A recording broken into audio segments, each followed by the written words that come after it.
3. Hello, everybody. Second meeting, Angelo here. Welcome to Wrestling with the Future. We have got a very special show for you tonight. This is Boys Night. Mike and Mikey are joining me, and we're going to talk about the state of wrestling. And we're going to discuss some upcoming guests, and I think you'll enjoy it. I'd like you to get to know Mike and Mikey a little bit, and this is their opportunity to shine. So, gentlemen, put your smiles on. That means you too, Messier. Hey, I tried to. I tried. So, how you guys doing tonight? I should tell people before you guys answer. Jason Knight from ECW was supposed to be with us, but I guess Jason didn't realize he had prior commitments, and Jason bailed on us tonight. So that's all good, and it's okay, and we forgive Jason, and that's all right. So now, back to the question at hand. How you guys doing? Go ahead, Mike. I'm good. Everything's good. Now, Mike, are you Mad Mike? Are you Killer Kelleher or Mad Dog Kelleher? I'm Killer Kelleher. There you go. Okay. You picked, I gave him a choice. He had to pick his own handle. All right. We got Mike Killer Kelleher. Has a nice ring to it. And Mike the Moviemaker Messier. Good to be here, Angelo. Good to be here, Mike. Also known as the Angry Wrestling Fan. Now, let's talk about that for a second. You know, you came to fame, or prominence, I should say, with your angry wrestling rants. Yes. Largely heard on YouTube, and thanks to Vince Russo, you got a little bit of a FaceTime with it, and people know who you are now. Yeah. We're honored to have you as part of our family here. I'm happy to be here. So tell me, where did the angry wrestling rant emanate from? Where did that start, Micah? You and I never really talked about that. I can give you the origin story. I was, in Facebook for years. I had my own pro wrestling Facebook group called Pro Wrestling, which was going along pretty well. And then it kind of became a site where people, or a Facebook group where people were doing a little too much advertising for my taste. And it was hard to decipher what's advertising and what's news. Then I started another group that was kind of like the insider group called The Foreign Object. Then eventually I started branching out to other groups. One of them was called the Cult of Kayfabe, where the guys in the Cult of Kayfabe group, and they have kind of a nice logo that's the KO reverse K. They were debating. Braun Strowman had just put the Big Show through the cage on a Monday Night Raw. So this is about 2017, I want to say. And people were kind of debating, well, does that mean the Big Show's retired? And did the Big Show ever live up to his potential? And I jumped in, right. I jumped in on just what you said, Angelo. No, he didn't. And I said, this guy came into WWF, I believe, in February of 1999. His first incident was helping Vince McMahon, but they lost. Vince lost this cage match to Stone Cold on St. Valentine's Day Massacre. Yeah. The next night on Monday Night Raw, Stone Cold gave the Big Show, or who was called Big Nasty at the time, gave him a stunner and pinned him 1, 2, 3 in the middle of the ring. And I said, I think that epitomizes the Big Show's WWF run. He's had, I think, 2. That was it. Yeah, pretty much. Yeah. He's had two runs with the title. They've both been fairly unspectacular.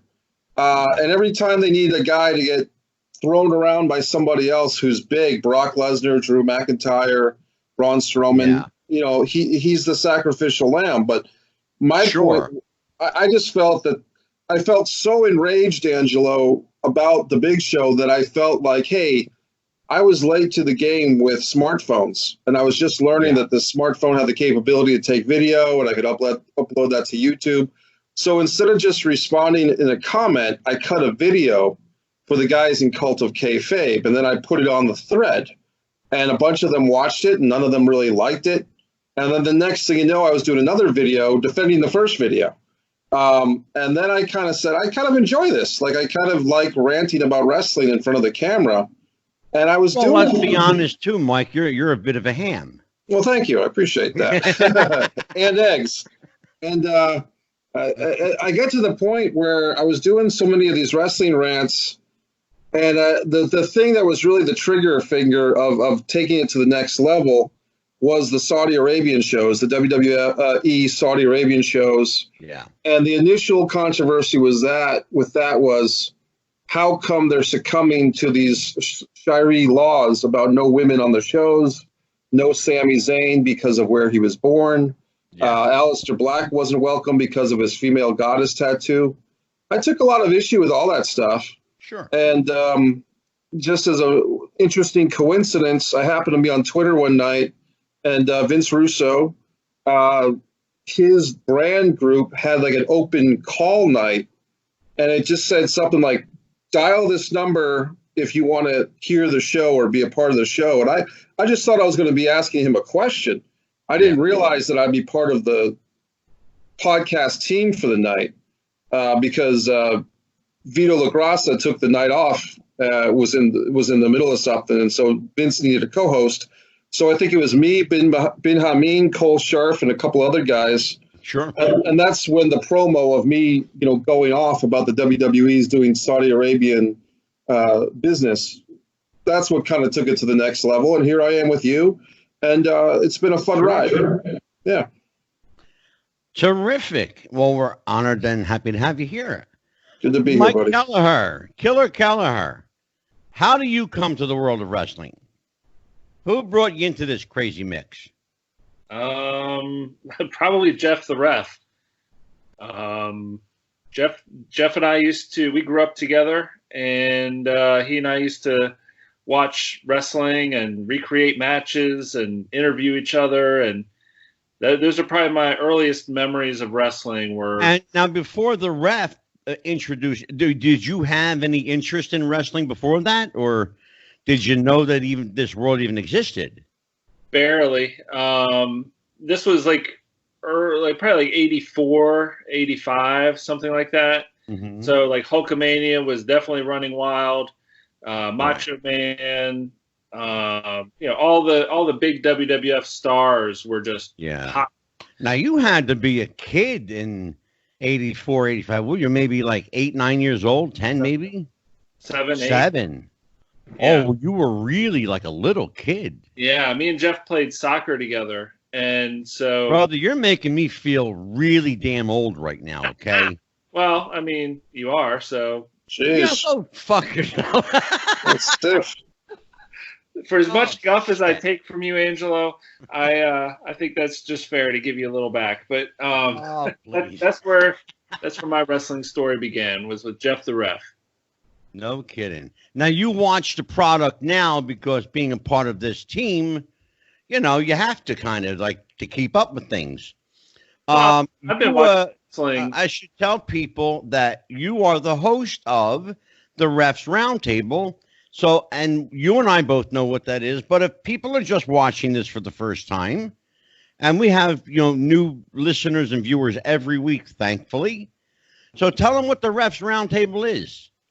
The Refs Roundtable is a discussion of the week's wrestling news and events. A lot like what this show is going to be tonight. We just we had a big WrestleMania Pick'em episode before WrestleMania called The Road to Refamania, and we're recording an episode this week where we review Refamania, and then talk about little happenings of the week, and then get ready for next week. Now, will you be covering all the pay-per-views that are slated to come up, or are you going to pick and? Okay, you're going to do them all. Well, I was going to ask you if you were going to pick and choose which ones you decided to do, but I think in fairness, though, if you're going to do all of them, that's great. I'll say this: I will do most of them. There'll be some NXTs that I probably can't do. Just for time's sake, but I will say most of the flagship WWE pay-per-views I will do. AEW, I will definitely give it an effort, and then we'll see about NXT. And in addition to doing this podcast, you also, I should tell people, can be seen coast to coast all across the country on a television show. We're going to plug him because he's going to come on the show. You do a show called Legacy List with Matt Paxton. Tell everybody about the show and who Matt Paxton is and how you got involved with Legacy List. Well, the show Legacy List with Matt Paxton is a real positive television show, which is something that's really lacking on TV these days. But the whole premise of the show is we're helping families through transition. So it could be maybe the parents are empty nesters and the kids have moved out and they need to downsize, or somebody's dealing with an estate. We come in and we find the items that are most important for the family and help tell their story through those items. And that's the whole thing. And so Matt Paxton, a lot of people know Matt Paxton from the show Hoarders. He was on A&E for the better part of 10 years. Yeah. And, he and I have been in the worst houses in America. And I'll just tell you, it's a whole new world. Yeah, I'm sure it is. But I do want to say Legacy List is not about hoarding. It's about families and their stories. Yeah. Yeah, and for the record, my wife and sister-in-law are huge Matt Paxton fans, and they're looking forward to his appearance on the show. Now, Mike, the Moviemaker Messier, is appropriately called the Moviemaker because you actually make films. Yeah. You do movies, like real movies that people can go see. Yeah. And I think the one that really propelled you to prominence there, if we can talk for a minute about it, it's a film that's a personal favorite of mine called Disregard the Vampire. Oh, I appreciate that. Thank you, Angelo. Great film. Tell everybody how you got involved in making movies. Is something that you wanted to do for a long time? Was it a dream of yours, Mike?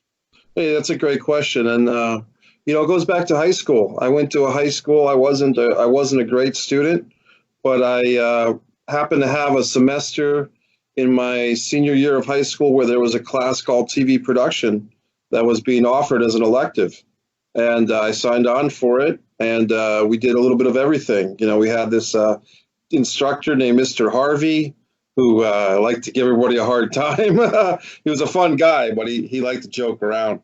And he would teach us about Segway operating, and we even got to do a little bit of acting, and we had a good time. And in that class, I wrote a script called World War III Part 2, which was a comedy. And it's great. It really is. All the different characters would come on into the movie by rapping, because rapping was the new thing at the time. So I had Saddam Hussein and George Bush Jr. rapping, and so you were ahead of Hamilton. Yeah. Way. Well, that's one thing, Mike. I'll tell you. You guys know this as creative people. There is something called the collective unconscious, where you might have a great idea for a movie, and it just kind of goes in your brain and slips out, and then 5 years later, you're in a movie theater and you see that movie on screen or something very close to it. Even The Matrix. When I saw The Matrix for the first time, one of the first short stories I wrote in high school was very similar to some of the themes of The Matrix. So that happens quite a bit. Going back to Angelo's question, in college, I did a movie called Man and You, a Providence love story. And probably the biggest things I've done that people can see, I had a fight scene with Wesley Snipes, and I played Sybil Shepherd's son in a movie called Hard Luck that Mario Van Peebles directed. Mario directed New Jack City, so people can find Hard Luck. And then a movie called Hope Springs with Meryl Streep. I had a scene with Meryl Streep and Elizabeth Shue. As far as my own filmmaking, Disregard the Vampire, my Messier documentary, it's probably my tour de force as far as really being honest about the frailties, the vulnerabilities, the obstacles, the struggles of the filmmaker. And the vampire becomes a metaphor for this time-consuming, effort-consuming, money-consuming vocation of filmmaking. So when people hear Disregard the Vampire, they may not know what they're in for, but I think it's a story that anybody that's ever had a dream and pursued it can relate to, whether that's making a film or making a small business or a relationship that wasn't meant to be. Right. If you watch this movie on YouTube or Vimeo, I think you'll relate to it. So I think thanks, Angelo, for checking that out. Yeah, it's a great picture. And then, of course, discussed it on the show before, your love for wrestling. You've been a lifelong wrestling fan and followed the product since you were a kid. Yeah. I think that's we all get started when we were kids. Everybody knows my story. I got started with this crazy stuff when I was like 6. Yeah. And the first time I ever saw, I'll never forget it. They say you never forget your first time. I'll never forget it. Was Bruno Sammartino versus Gorilla Monsoon. Wow. Yeah. 1966. A long time ago. On back then it was called UHF TV. Yeah. You had this crazy looking antenna that was like a round, and you had to play with it. The crank dial. Mike, yeah, right? Mike, remember them? Yeah, the crank dial. My first match was Bruno and Gorilla Monsoon way back when. And that first match, I was hooked. That was it. And Bruno won? And I've been involved ever since. Angelo, did Bruno win? Say again, Mike? Did Bruno win? Of course. I'm assuming he won. I'm just double checking. He's the champ. Of course, the champ always wins. I didn't know he was the champ. That one, Bruno was the champ from 63. Yes. Now, Mike Messier, I need your help on this. For years. Yeah. 63 to 71. To 71. Then he lost it to Ivan Koloff at 71 in MSG. Ivan lost it 2.5 months later to Pedro Morales. Right. But Pedro had it for about 2.5 years. Pedro actually defended against Bruno in Shea Stadium, a 71-minute curfew draw. And then Pedro lost it to Stan the Man Stasiak, who only had the title for 9 days and lost it back to Bruno. And so Bruno had the title for another, I think, about 4.5 years. Yeah, and he lost it. Right. He lost it in, I believe, 77 to Superstar Billy Graham in Baltimore. Baltimore, Maryland. Where I've been to see many wrestling shows. Not that one, but I've been to many shows. The night that shook Baltimore. And Superstar had his feet on the ropes. And the irony being that 10 months later, when Superstar lost the title to Bob Backlund, he had his foot on the rope, which should have necessitated a break. So that was kind of this poetic thing of Superstar Billy Graham's title run. Yeah, absolutely. And that didn't go unnoticed on me, by the way. So now let's talk about the current product. Well, a lot has changed in wrestling since the days of Pedro and Superstar. Right. Of course, Mike Messier, kind of my resident historian here, will bring we'll tie everything together. But Mike Kelleher, Killer Kelleher.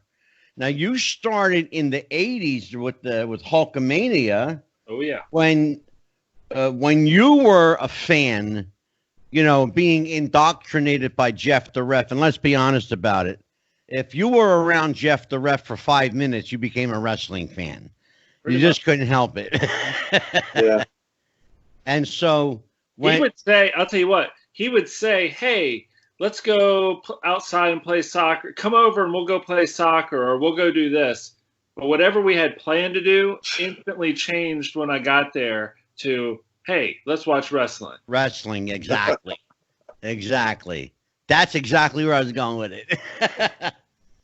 So you grew up watching Hulk and Ultimate Warrior, Sting, like the oh early my God! Sting. Now, you watched. You grew up in that. What was that? Mid-Atlantic. Yeah, like we used to get on TV like after Sting school. and the Crockett era. Yeah, I mean we got AWA, we got NWA. Oh wow! And we got WWF. Wow, you got all of it. Yeah. In the 80s? Yeah. Shit. What city were you in, Mike? Virginia Beach, Norfolk. Okay. Virginia. Yeah. And you got Vern Gagne? Yeah. Wow. Yeah, we used to get NWA, and then when it kind of transitioned over to WCW, wow. We got all that. And I just remember, you know what? I keep this memory. of watching those AWA matches growing up was really odd, because it wasn't like the WWF production at all. Well, did you notice when you were watching AWA more of a traditional wrestling style as opposed to like show busy glitz? Looking at it as not the 7 or 8 or 9-year-old, yes. Looking at it as an adult or somebody with perspective, yes. And I just remember those poor jobbers that were put in the ring with, these bruisers, and they would just get absolutely destroyed. Oh, sure. Yeah, I mean, they had some big guys, Yeah, Mike Messier. They had some big guys at Vern's territory. One-man gang, Dick the Bruiser, the Crusher. Yeah. The Road Warriors were there. The Road Warriors were there in 84 to 85. Road Warriors. And Scott Hall. Yeah. Crusher Blackwell. Crusher Black. Bruiser Brody. That nobody talks about anymore. Crusher Jerry Blackwell. Angelo, I got to tell you, I've been watching some old school wrestling on YouTube, and I discovered Central States Wrestling from about 1984. And they've got Ric Flair tag teaming with Crusher Blackwell against Ken Patera and Dory Funk Jr. Great wrestling. Central States was great wrestling. Yeah, it was and a lot it's of a fun. shame, Messier, it's a shame that all of that history is lost on people. I had a guy, in fact, Mike, you were my co-host the night Sal Correnti was coming on. Yes, the Bruno Sammartino. And with Bruno. Mm-hmm. And I spoke to Sal today, and it's funny because Sal asked me, why do I do this if it's not for the money? And the answer I gave him was just what you and I were speaking about, you and I and Mike. And I said to him, I do this to preserve the history. Because if it were not for people like us to preserve the history, the young kids watching the stuff today, all they would know as history is NXT, AEW, WWE, and that's all they would know. Yeah, and it's one thing that I remember from WWF programming and even WCW, but I remember specifically in WWF, they made it a point in the 80s and early 90s to reference stuff that happened in the decades prior. Thank you. But exactly, they don't do that anymore. No, Mike, they don't. Mike Messier, what's missing from that scenario? Well, hey guys, I'll take an alternate point of view if I could to segue into something that just happened, which is getting a little bit of traction and controversy, which is this John Cena Bray Wyatt match at WrestleMania that was pre-taped. It was called the Firefly Funhouse. Yep. And it turned into like a French art film, which a lot of people did not appreciate, Jim Cornette especially, but I actually did appreciate it. Yeah. I loved it. Yeah. Corny didn't like it. No. Well, we should point out, though, that all of us should make a concerted effort to point out that Jim Cornette, God bless him, and that's ironic in and of itself. If you know Jim Cornette, he's an atheist. Right. And doesn't believe in God, but God bless him. Jim Cornette is a wrestling purist, and I respect the hell out of him for that. However, you've got to be willing to at least open up your eyes a little bit to the possibility that wrestling is not only sport or entertainment, but also, let's be clear about it, Mike Messier, it is an art form. And it's like film. Vince McMahon himself said in the film Beyond the Mat, he said, we make movies. We make movies, pal. We make movies, pal. Yeah, we make movies, pal. Yeah, exactly. Yeah. And he's absolutely right, Mike. And that's kind of ties in to what you do. There were 2 matches that people dumped on big time. Of course, the AJ Undertaker match, which had a cinematic feel. The Bonesaw match. Yeah. Boneyard. Boneyard. And I never in my life before or since heard of a Boneyard match. That one, and of course the heretofore mentioned John Cena Bray Wyatt match, which was cinematic. Let's be honest about it. Let's call it what it is. It was a cinematic piece. And I don't think there's anything wrong with that if it does two things. Actually, three things. Number one, and most important, it tells a story. Number one. Number two, it grabs the attention of the viewer. And number three, gets someone over. And that's why you even have a match, to get someone over. You have to. Right.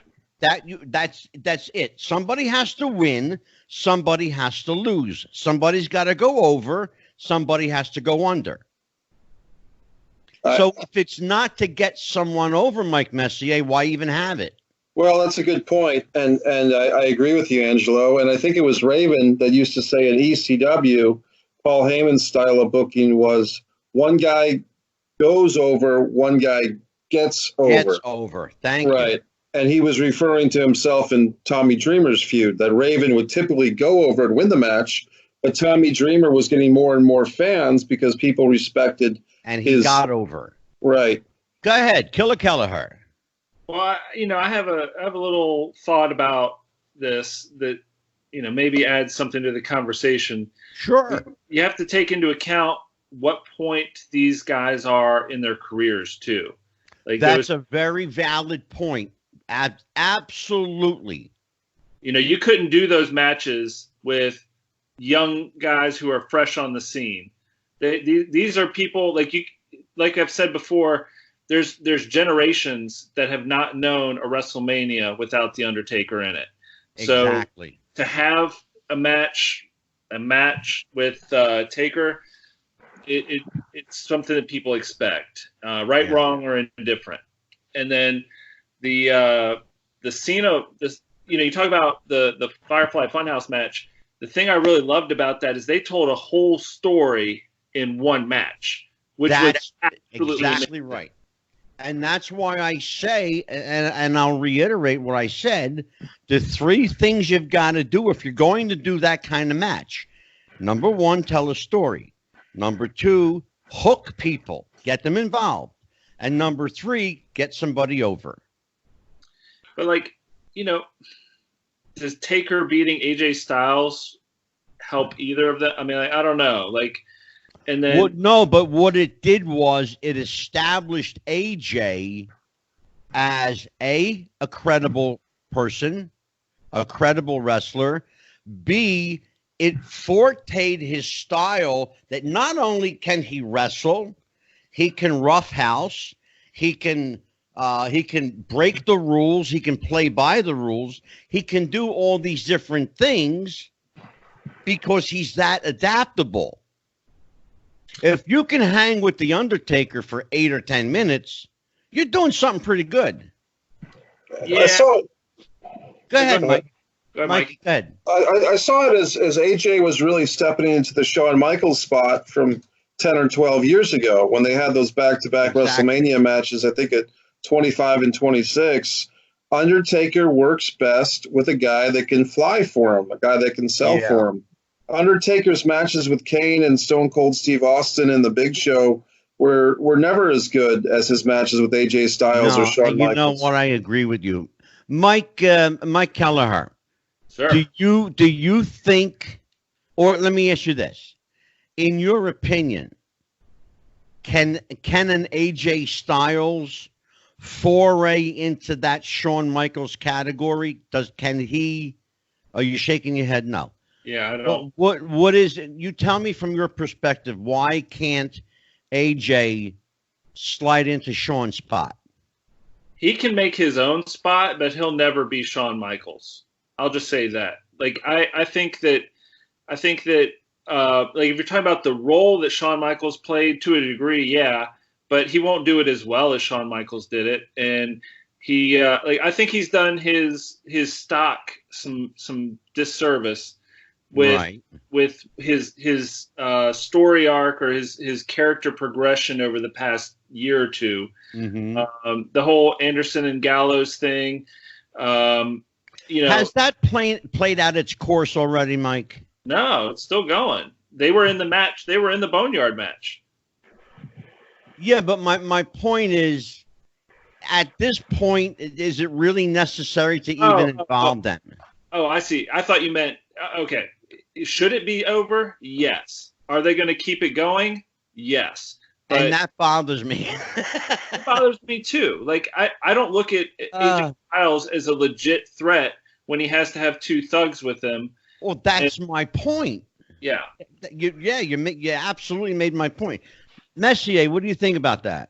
Well, I mean, he had Ric Flair and he had Tully, Arn, Ole, Lex, Barry, Sid. How was that different? It's the same thing. No. How is it different? You had those guys. Some of them were tag team champions, and then you had somebody else floating around, maybe as the TV champ or something like that. And then Rick was usually the heavyweight champ. They would all help each other, but it wasn't the same. It has a totally different feel. Like these two goons in Anderson and Gallows, they can't hold a candle to the threat that the Horsemen provided to the wrestling world.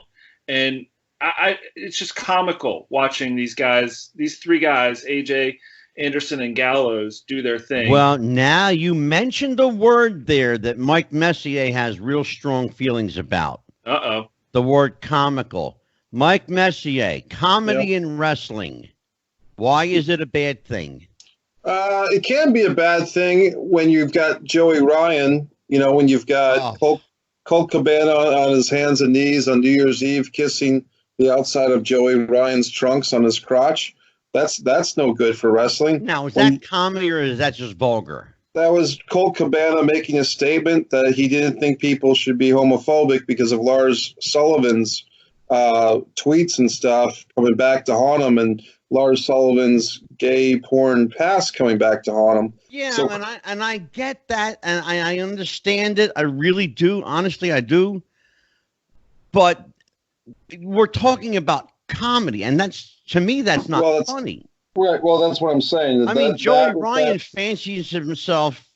If you listen to him speak and you hear his interviews, he considers himself a serious wrestler.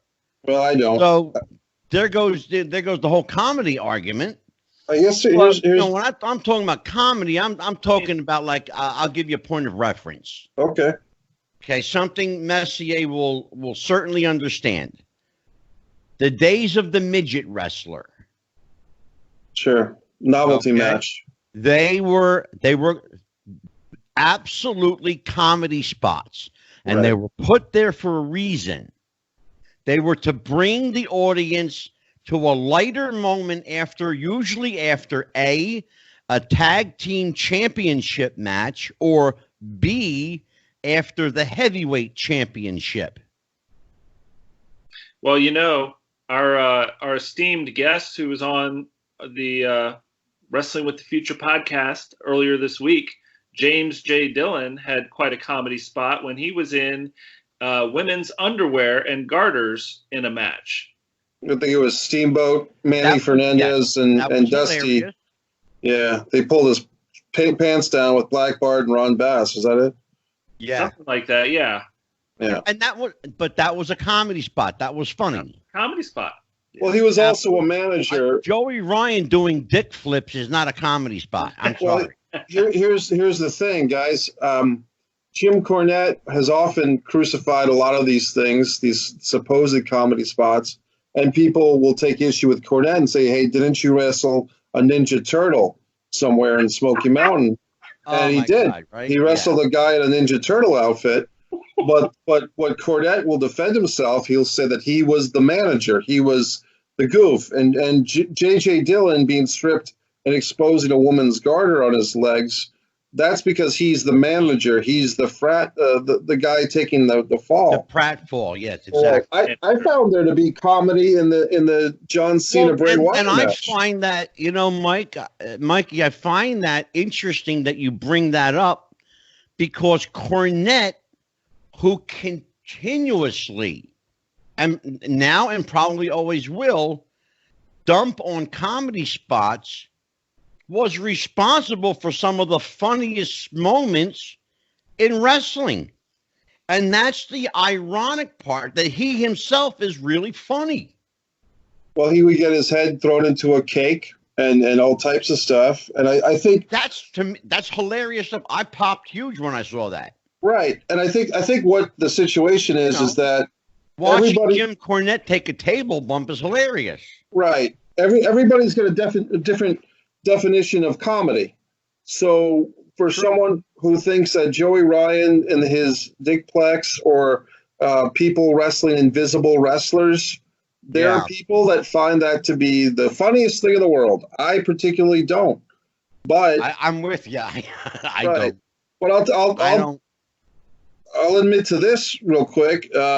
When the Ding Dongs first came out in 1989, I found there to be some humor in that. These were wrestlers with bells on their trunks, Mike.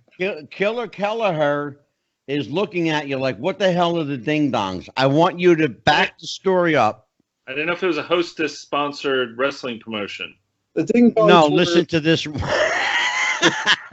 Very good reference, by the way, Kelleher. Messier, tell Killer Kelleher what the hell the Ding Dongs were. You're going to love this one. I believe it was. And who came up with it? I believe it was the pizza salesman, Jim Hurd, who had the run of WCW for about 2 years from like 89 to 91. And he had all these crazy ideas. And one of them that actually went to print, that was, I believe, on the Clash of Champions 9 from the Fort Bragg, North Carolina, with all the Army guys in the audience, was that these two wrestlers, I think they were underfoots or something like that, a couple of guys went out in full body suits and masks, and they had little bells attached to their wrists, their elbows, their knee pads. They literally had bells, hundreds of bells sewn onto their costume. Right. And when Mike Messier says the pizza salesman, I want to tell you, Jim Hurd was the president of Pizza Hut. I actually knew that.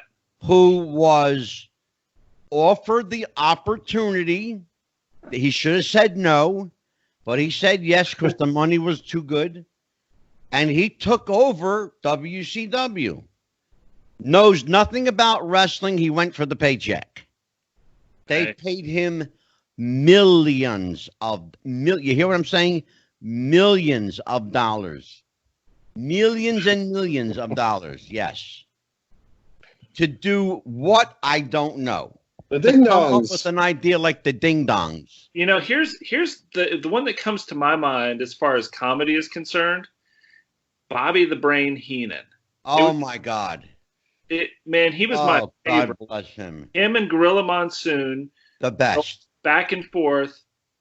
I'm getting goosebumps just thinking about it. I love it. Bobby Heenan and Gorilla Monsoon rivaled Abbott and Costello. And I'll just say, I'll put that out there. Gorilla Monsoon was quick and sharp, and Bobby was funny and sarcastic. And the two of them were a match made in wrestling heaven.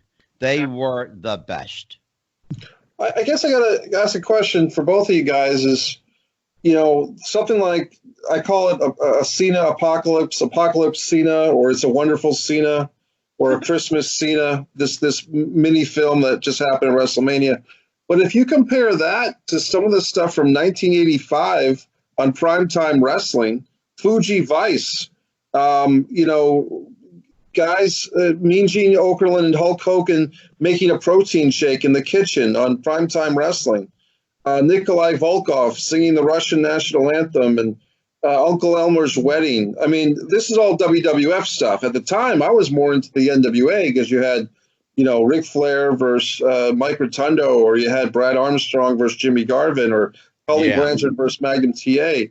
But in the WWF, this comedy stuff's been going on since at least 85, if not before. Oh, my God. It's been going on for decades prior to that. But as I said before, and people should take note, the comedy spots were instituted for one reason: to bring the crowd down a little bit after a big match. Yeah. And it was usually a championship match. Then they brought him down. Then the match, right? Remember, this is all ties into wrestling psychology, which is like all but non-existent now. Then you had the comedy act, whether it was the male versus female, which was always comedy, the midget wrestlers, or some kind of special attraction match. Then after that, you would have another serious match. Perhaps maybe it was Captain Lou and Tony Altamori versus the Moondogs, or some team like that. You know, you think about going to a concert. A band doesn't want to play a set that goes like this. It's going to go up and then down, have your ballad, and then go back up. Well, and you bring up a real good point. There's also something else in concerts. You've got the opening act. Yeah. Right? You've got the main headliner. And then the headliner's job, as in wrestling, as you just pointed out, take them up, level them off, drop them a little bit. And then when you end the show, what do you always do? You do your big hit. Boom. Through the roof. Okay? You know, when you went to see Kiss, they ended every show with rock and roll all night and party every day. Right. I have seen Kiss in concert, as a matter of fact. When you went to see Elvis, he ended every show with Can't Help Falling in Love. It didn't matter who you went to see in a concert venue or some kind of, stage performance. They always ended on their hit. That's what wrestling does. Very much the same. Bring them up, bring them down, level them off, bring them up a little bit. It's a roller coaster, and that's what you're supposed to do if you're doing it right. You take your fans on an emotional roller coaster ride. The problem, Mike Messier, is that there's no emotional investment. You and I have talked about this ad nauseum. Right. Well, and that's the one thing that we always bucked heads on with Jeff the Ref. Jeff was very much a defender of the current WWE, and look, maybe as a tribute to Jeff the Ref, but I would say that one thing we haven't talked about tonight is the empty arena era, as I'm describing it, and this was the first. Oh, Jeff would shit all over that.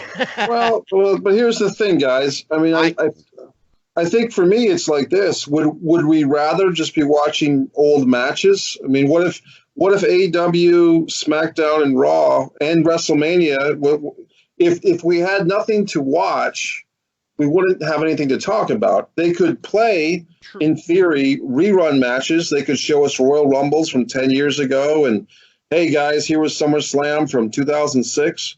But to me, the empty arena era, as I'm describing it, it is serving a purpose. It's maybe teaching these wrestlers some different levels to their performance, maybe showing people like Charlotte Flair and Rhea Ripley can have a great match. Seth Rollins and KO, Kevin Owens, can have a great match in an empty arena. But some of the talents struggled, and maybe it's a learning lesson. Mike Messier, you know what it's teaching people above all is it's teaching them, because there's no audience, it's teaching them how to work without cueing each other. Right. They're having to go out and work with virtual silence, essentially, but they're making up for it by speaking louder so you can hear the referee. You can hear the trash talking between the opponents. And that, in some regard, is good, because you have to kill that deafening silence with something. Kelleher, you wanted to say something. Go ahead. Yeah, and you just said something. By the way, before you say that, I have to tell you, you have an absolutely amazing shirt on. I love that shirt. Thank you. You can find Messier, where is your shirt? You gotta give my size, buddy. I got my. Oh, well, tell me what you need. Yeah, 3X. Yeah, 3X, buddy. I got 2X. I know, but I got too much for the 2X. I gotta lose about 20 pounds to get one made for you. Okay, I'll get one made for you. Okay. Thank you. I can do that. Go ahead, Mike. I'm sorry. No problem. So, the one thing I want to say is, and we talked about this on the roundtable for the preview of WrestleMania. Just like Messier said, we should really take this into perspective and actually be thankful that we have programming that is original, even if it's not 100% original in the case of WWE, because they are still showing some old matches on Raw and SmackDown. True. But hopefully that was just the lead up to WrestleMania and trying to tie some things in, as opposed to not being able to fill the time allotted. I do feel that they're doing a much better job. WWE kind of stumbled a little bit at first in the empty arena era. That's a great term. Yeah. AEW knocked it out of the park from the beginning. And then I think WWE has done a good job of responding and taking some corrective action without copying AEW. But you brought up a good point, Mike. You brought up a really, really good point that I want you to expound on for me. Okay. AEW. Yeah. Okay. Why do you think they did a bang-up job right out of the chute? Well, what was different? Well, they focused on the ring as opposed to the ring and the empty arena. They had heels on one side of the arena, faces on the other side, all around the ring, like the first row. And exactly. And guys were betting in the crowd, and there was interaction from different people in the telecast. It was great. Yeah, and I think that when you got MJF walking through the crowd taking bets on matches, that's great. That's pretty awesome. and then the other thing they did, this was a subtle one that I don't know if everybody caught. I caught it with Hangman Adam Page. They called him hand washing Adam Page on his little name plate, lower third screen. Yeah, and that's the kind of thing that AEW can do. They have the creativity and the freedom to do, and that was great. And then, look, let's not gloss over the fact that they also had Matt Hardy and Brody Lee show up for the first time. True. on that first episode. So, I mean, heck, that's tough to beat any day. But I'll just say this also: the job that WWE is doing is getting better. And the interesting thing that you said, Angelo, about the wrestlers being able to hear the ref and the trash talking from the other wrestlers and stuff, it's great. The one thing that I took exception with during WrestleMania, as far as that's concerned, is you could hear the announcers when the wrestlers were doing stuff in the ring. Like there was I forgot what match it was. It was Sunday. It might have been the Edge and Orton match before it left the ring, or it was somebody. But regardless, it was like somebody was interfering, and then so Michael Cole is saying, "Oh, he's interfering in this," and then the ref has to act like they can't hear what's going on. Right. That's the one thing. I actually caught that, Mike. So I'm glad you pointed it out. But other than that, I had loved hearing there was a spot where. But given the circumstances, though, I mean, I give it a pass. It's fine. Exactly. I'm just saying, it's forgivable. Absolutely.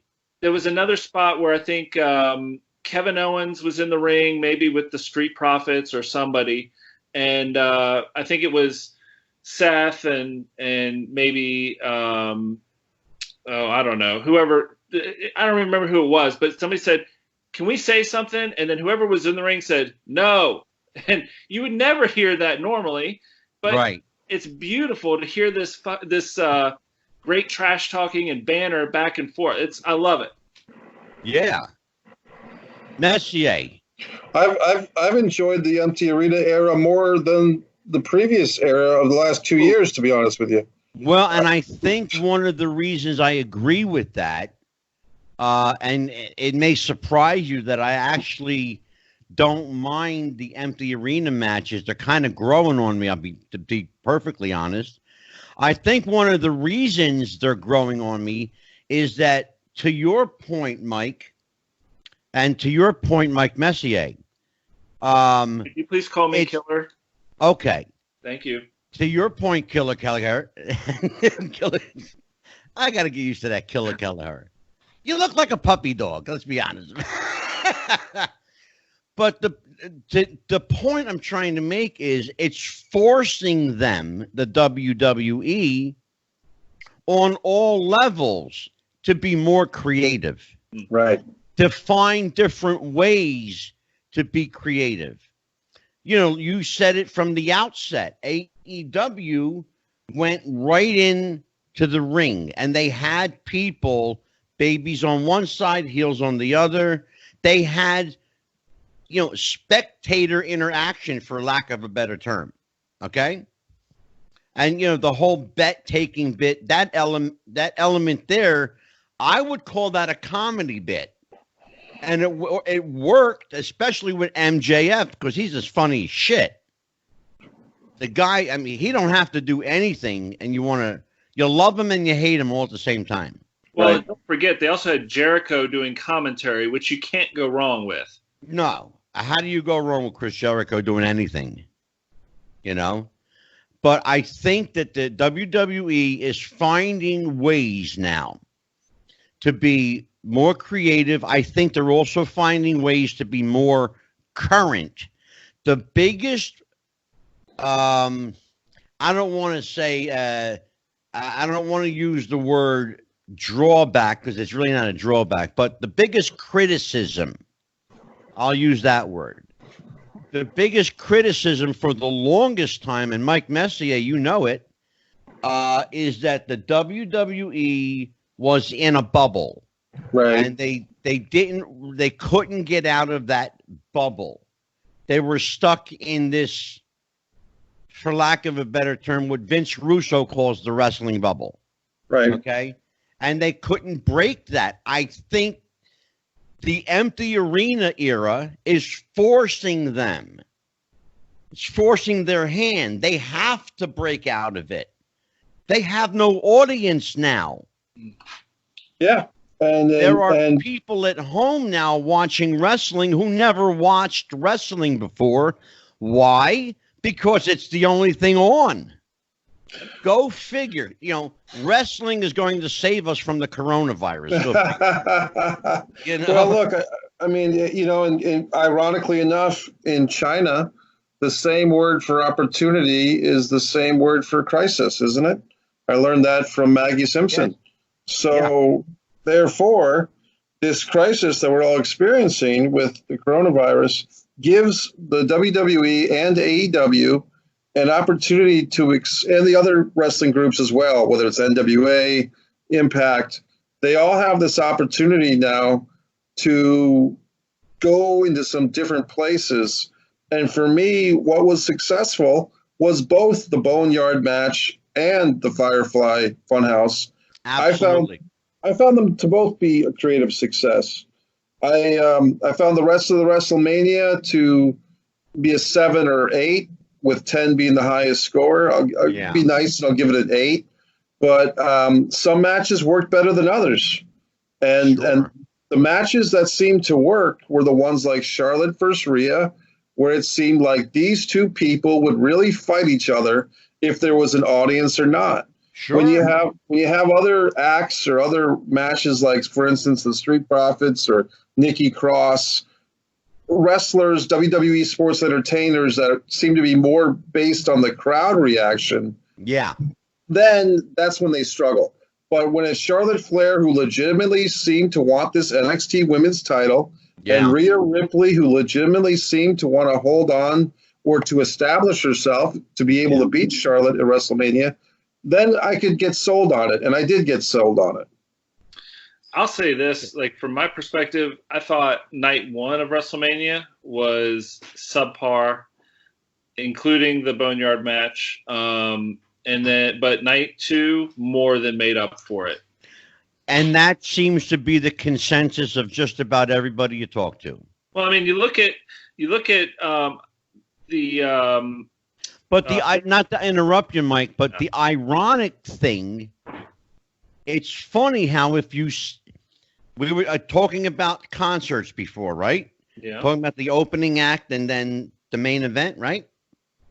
Here's the funny thing. Here's the ironic twist to this whole thing. Had they done the entire show just the way it was done in one night, everybody would be raving that WrestleMania was a stellar success. But the fact that you broke it up into 2 nights, you built people up, and then what did you do? You went from here, boom, you dropped them.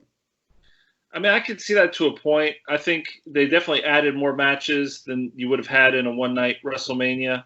But overall, I think that night 2 could have stood alone as a Sunday, one-day WrestleMania and You're been probably right. More than good. I mean, like the Miz and Morrison, the tag team match, like that whole thing, I didn't know what had happened, and apparently Miz was sick or something, and we're testing him. He was under supervision. So they made it into a singles match, and like that whole thing. I don't know, that was really awkward, but I loved all of the women's matches. I thought were great, and then the Firefly Funhouse match. As much as Jeff is smiling really big right now because I do not like Bray Wyatt at all. But, I really liked what they did with that, and see some of those little flashbacks to Saturday Night Main Event and some of the other little things they did. Like it just brought back memories that I hadn't thought of in years. Well, Mike Messier, final thoughts before I have to let you go. Well, I just thank you for having me again, Angelo, and good to see you again, Mike. And I think it was just once again, thanks to all the healthcare workers and people working in the pharmacies, the drugstores, the grocery stores, the gas stations. Even places like Office Depot and stuff like that are still open. So for the people putting their time in and doing their work, thank you, because just going to a store for 10 minutes is a good thing these days. But absolutely. As far as the rest, Mike Messier, the next time I will see you will be on April the 14th, and we will be interviewing Karen McDaniel. Wahoo McDaniel's wife. Yes. Well, the funny thing is, I think I met her a long time ago because I bought a wrestling mask from Wahoo McDaniel for $5. Wow. Yeah. Yeah. And we'll get together on the 14th to talk to Mrs. McDaniel. Sounds good. I will let you go tonight, Mike. So thank you for joining us. Go enjoy your dinner. Thanks, everybody. You got it, my friend. Take care. Have a good night, Mikey. Thanks, guys. Bye. Bye. By the way, Angelo, I want to say one thing. You say I look like a puppy dog, even though I'm Killer Kelleher. But I'll just say this. Maybe I kill. I have to laugh when you say killer. Maybe I kill people with my kindness. Oh, you found a way to redeem yourself. Look at you. Get the fuck out of it. Oh, Jesus. Well, let's talk about the show, the Refs Roundtable. It's getting a lot of good reviews. Oh. People love the subject matter. They like to pick them. Oh. And that's a favorite of mine, too, by the way. I like to pick them. So if people are just watching this for the first time, tell everybody what pick 'em is. Well, what we do is when there's a big pay-per-view, we go through the whole card, and each person picks who they think is going to win the match. And it started off with me and Jeff the Ref, and we did the NXT TakeOver pay-per-view it was about 2 months ago now. Mm-hmm. And that was the only one we got in before he passed away. But we had plans to do this for all the big matches, and we were really looking forward to Refamania. He didn't know I came up with Refamania posthumously, but I would. Well, that's our tribute to the ref. Absolutely. Absolutely. And I said he will always be a part of the show, and he absolutely will. And God bless you for it. I mean, that's awesome. And so the pick'em, like here's the sheet for the pick'em, and I kept. Oh, you got the matches and everything wrote down, and the winners and losers. Oh, no shit. So well, you did put some science into this. Absolutely. So we went through the whole card, and please go listen to that episode. It was a fun episode. Yeah, it's a good one. It's up on our Facebook right now. It's up on the Wrestling with the Future site. It's also up on Podbean, iHeart, iTunes Radio, Podbay, Stitcher, Spotify, Google Play. As Jeff the Ref would say, the fillings in your teeth. It's everywhere. You can find that episode everywhere. Well, so now let's talk about some of the people coming up on the show, Mike. Yeah, let's do it. We've got our friend returning, the Metal Maniac, Jeff Miller. Yeah. Metal will be back. He's actually joining us. I think he's supposed to be here tomorrow. Oh, really? Yeah, tomorrow night, actually. Oh, boy. Is of course, you heard me. No? Say again? Shirt or no shirt? No, this time a shirt, and this time he's going. For those listening, if you don't know what we're talking about, just check out the episode with the Metal Maniac. That's all I'm saying. Yeah. You don't need to say any more. Nope. He's a character. I will tell you, Jeff Miller, the Metal Maniac, is a character. Of course, you heard me mention Karen McDaniel, Wahoo McDaniel's wife, will be with me on the 14th. That'll be myself and Mike Messier. You'll be recording an episode of the Roundtable that week. And we have Nikita Brezhnikov coming on. Now, this will be your first time meeting Nikita. So do some research on Nikita. The last time Nikita was on was actually 2 days before Jeff passed. And that was the last episode that Jeff ever recorded with me. Wow. And that's a real special episode for me. And then that's on April the 16th. Now, we got a big one coming up. Oh, yeah. You and I are going to be talking to Tony Vilano. He is the curator and head of the International Professional Wrestling Hall of Fame, also called the IPHWF. I love it. Then, returning for his second appearance on April 23rd is Jayjay Mcguire, the Music Man from WWE. He wrote all that great music with Jimmy, the Mouth of the South Heart. Mm-hmm. And May, we're going to start off May with a bang, because in 1 week, I got two big ones. Yeah. Two big ones. May 5th, Magnum Ta. Woo! Tell me what you remember about Magnum Ta. Well, I grew up in Virginia Beach, and a certain wrestler by the name of Magnum Ta was from Virginia Beach. And that was like insane to me to think there is a real professional wrestler somewhere in your town. Yeah. Yeah. It blew my mind. I had a friend, this girl, who ended up breaking my heart once. But we were just friends growing up, like 10 years old, 12 years old. And her mom had a restaurant, and Magnum Ta came into that restaurant and they had lunch one day. Yeah. And I thought that was the coolest thing ever. Like, it blew my mind. Did you get to meet him? No, I just found out afterwards. But oh, wow. I'm just saying, like, to think, like, it's kind of like thinking they're superheroes. Like, oh, they eat dinner somewhere? They eat lunch somewhere? What? Yeah, wait. The first time I ever found out that Bruno, ate dinner, I was like, he eats food? Really? I thought he was like Superman that just chomped on metal. That's right. And then, Magnum TA on May 5th.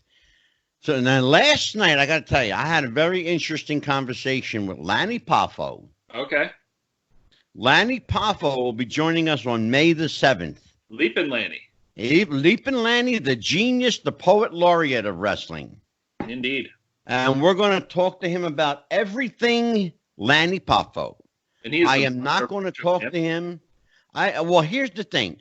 Yeah. I'm not going to talk to him about Macho Man. I get it. And I'm not going to talk to him about Elizabeth or Lex Luger. Okay. That's been done ad nauseum. And I'm sure he's sick to death of answering questions about his brother. I want to talk to Lanny about Lanny. Absolutely. I want to show thing about Lanny. I'm going to try and dig it up before the episode. Oh, you have a photo of you and Lanny? No, I just have something to tie into Lanny. Oh, okay. It doesn't have anything to do with Arnold Palmer or golfing.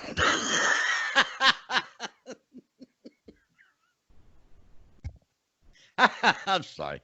Oh, our connection is going, Angelo. Oh shit! We needed that laugh. That was funny. That's all good. Hey, it went right over y'all's heads. That's okay. But you know, somehow or another, though, if you could tie Arnold Palmer to Lanny Poffo, I'm working on it. It wouldn't surprise me. No, don't work on it. Oh my God. And we also have, we got a big one coming up. We've got a refs roundtable on May, I believe, later in May on the 21st. We're going to talk about that in a minute. But we've got Flying Brian Pillman Jr. coming on twice in May. May 12th and May 26th. Tell me about what do you know about Brian Jr.? Did you ever watch his dad wrestle? Oh, man, I watched his dad a lot. He was a real big baby face back in the day. I mean, did you know his father as a wrestler before the so-called loose cannon days? What do you mean by I don't know that term, loose cannon? Okay, they used to call Brian Pillman the loose cannon. Oh, really? Yeah. I didn't know that. Check it out. Check it out. Yeah, he was a heel. He was part of the Hart Foundation. Oh, really? You got to do your research, brother. You got a lot of homework to do. Yeah, I only remember from what I actually remember watching on TV. He was always Flying Brian Pillman, the blonde-haired, blue tight. Yeah. You know. No. Let me tell you something. After that, he went 100% heel, all black, everything black. Wow. He even grew out his beard and had it all scruffy faced, but he still looked good. Well, yeah, I was gonna say, like he was kind of like us, like as hard as we try to be ugly by covering our faces up with beards, we still look good. Exactly. In fact, we look better. But check it out. I want you to do your homework. Here's what I want you to do. Go on to YouTube and type in. What's YouTube? Not yet. Go on and search Brian Pillman loose cannon. All right. Okay, you'll understand exactly what I'm talking about. Okay. Then we've got it's a Brian Jr. on the 12th. Angelo, who did Brian Pillman feud with when he was a face? Oh God. Was he like Barry Windham, and was he fighting with like Barry Windham and? Oh God, sure, yeah. I'm trying to remember because he was. I know there was a time when he was going up against some of the guys in the Horsemen, and then anyway, I don't want to throw the train off the tracks here. I just couldn't remember. No, I'll tell you right now, because that's a really good question. You know, Angelo, I got to say, this is the third time today you have complimented me by saying that's a really good point or that's a really good question. Well, it is. It's true. Here you go. Here you go. Yeah. Let's see. Who did he feud with? Wow. Okay, here you go. Started his career in '89. Okay, here we go. He fought against Tom Zink, Brad Armstrong, Jushin Thunder Liger, Ricky Morton, Scotty Flamingo. He turned heel in '92. Wait, he was fighting Ricky Morton as a face? It says. I wonder if Ricky Morton was a heel. For a cup of coffee, he was. Okay. It says, frustrated by Brad Armstrong's knee injury and vacating the WCW light heavyweight title, he was scheduled to wrestle Armstrong at Clash of the Champions and formed a tag team with Barry Windham, gunning for the NWA championship held by Ricky Steamboat and Shane Douglas. All right. So, yeah, I mean, that was, yeah, you want to check that out because there's a lot. There's a lot there. Pillman wrestled a long time and, and was over in WCW and WWF. Absolutely. Now, something of interest to both of us, wrestling training schools. We are going to have the owner of the very first wrestling training school publicly. And that's the Monster Factory, the world famous Monster Factory that was founded by a guy I knew very well. He was a dear friend of mine, rest in peace. His name was Pretty Boy Larry Sharp. You remember that name? No? No. You're young, man. You got homework to do. I just remember, like, a lot of the guys that said, like, there was Gorgeous George, and there was a lot of guys who said they were really pretty that really weren't. Was your buddy good Larry? looking? Yeah. He had a baby face, yeah. Okay. But he was a prick. I'm kidding. No, he was a nice guy. He was a really nice guy. Angelo, what are you gonna say about if I were to pass away, what kind of smack talk are you gonna write on my tombstone? That he was a prick? No. No, I'm gonna say he was a wonderful man who knew shit about wrestling and loved Arnold Palmer. I'm kidding. It's all good. Oh, jeez. I forgot though that you actually worked as a golf pro. Yeah. So I guess in that field, Arnold Palmer is, he is he's gone now, right? Yeah, but he was a legend in golf. My God. I mean, in fairness, he was a legend outside of golf. But let's not go down this road. Yeah, but no, let's talk about that. I mean, I knew who Arnold Palmer was, but not from golf. I knew who he was because of the television show The Munsters. Oh, I haven't seen that one. Because he appeared on The Munsters. That's how I knew who he was.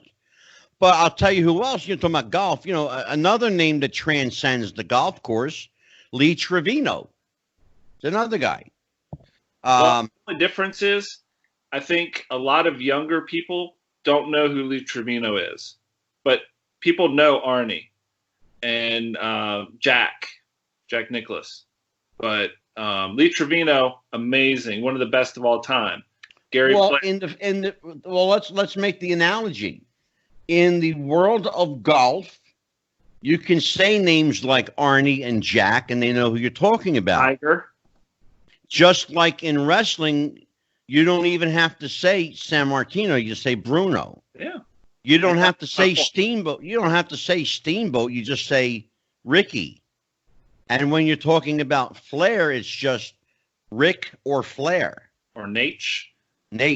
Yeah. Or how about Hulk?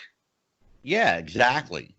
So yeah, I mean, there are names that, one names and that describes, in the realm of wrestling. Oh my God, there's a handful of guys who transcended professional wrestling. Bruno, Hulk, Superstar. Yeah, Rock. A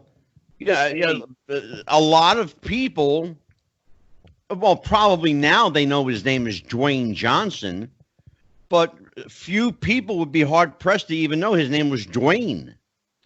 You know, just call him The Rock. Yeah. Hi, Mr. The Rock. You know? Absolutely. On May the 19th, we're going to have a conversation with a wrestling legend, a guy who goes back about 40 years in wrestling. He was a trainer, a manager. He owned a school, a promotion. He worked for every major federation. His name is Doc Diamond. Mm. And Doc will be with us and talk about his illustrious career. He's also a guy I've known for a long time, about 30 years. And Doc's a really, really interesting cat. He's a funny, funny guy. And he likes to curse. He likes to cuss a lot. Okay. He'll fit in well. I might have to put like an adult warning on that show. Got to put up that famous disclaimer, under 18, use discretion. Yeah. But now, let's talk about May 21st, because we're going to do a real interesting roundtable. Yeah. We're going to talk about the death of Dino Bravo. Mm-hmm. Now, they're doing that story on Dark Side of the Ring, but we had already planned on this, so we're going to do it anyway. Just like with the episode we did on Chris Benoit. Benoit, yeah. Yeah. And by the way, we got some really amazing reviews on that show. Awesome. It's funny. The same people that dumped on us beforehand complimented us afterwards for doing such a fair job.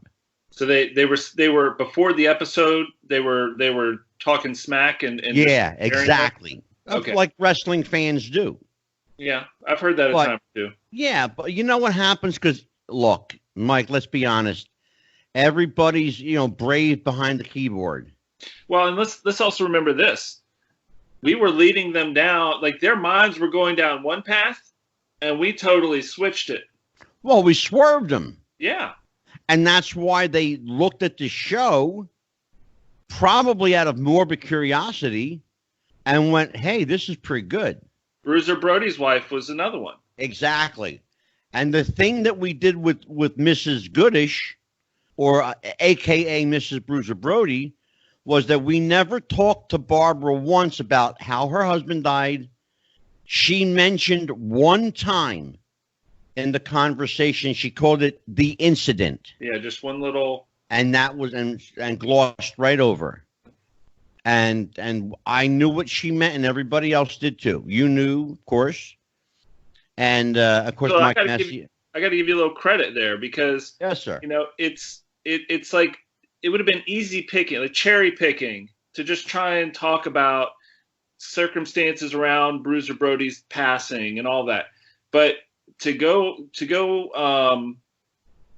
a different route and to say, let's focus on the man, his life, as opposed to the moment of his death and the things surrounding. Exactly, Mike, and that's a very good point. And what I did not want to do is I did not want to drudge up painful memories for her. Absolutely. Oh, forget, she's got a son now that's like almost 40.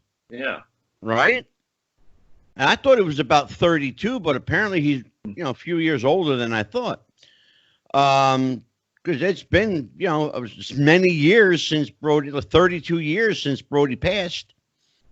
And he was 7 at the time. So, yeah, he's almost 40 now. Yeah. Well, like this, too. We are lucky to get Mrs. Goodish on the show. And yeah, very fortunate. To earn that kind of trust with her.